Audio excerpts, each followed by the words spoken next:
ইউটিউবের most overrated একটা recipe beef ভর্তা। তার জন্য সব উপকরণ গুছিয়ে নিলাম। বিফটা থেতো করতে যেয়ে শিলপাটাতেও তেমন থেতো হলো না, ব্লেন্ডারেও পসিবল হলো না। তো কী করার, থেতো গোশগুলোকে আবার চিকন করে কেটে নিলাম, গোটা মশলা বেটে নিলাম আর গুঁড়া মশলা দিয়ে মেরিনেট করে রেখেছিলাম। এখন তেলে ভেজে নিচ্ছি।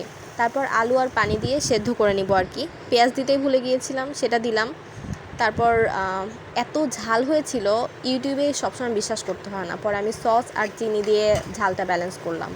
তারপর আমি এটা ভাবছিলাম যে তারা এক পিস গোশের সঙ্গে 10টা 20টা করে মরিচ দিয়ে কীভাবে ভর্তা বানাচ্ছিল। আবার রিভিউ দিচ্ছিল যে অতুলনীয় স্বাদ, অনেক বেশি মজার। অনেক সময় আমার মনে হয় ফেক রিভিউ দেয় মানুষজন, কারণ গুজবে কান দিতে হয় না। আর ইউটিউবের সব রেসিপি ব্লাইন্ডলি ফলো করতে হয় না। তারা অনেক সময় ভুলভাল কথাও বলে, নিজের বুদ্ধি খাটিয়ে রেসিপিগুলো দেখে ফলো করতে হয় আর কি। আর এই তো আমি নান রুটি বানাচ্ছিলাম, এটা অনেক সফট আর তুলতুলে হয়েছিল। থ্যাঙ্কস ফর ওয়াচিং ভিউয়ার্স, আল্লাহ হাফেজ।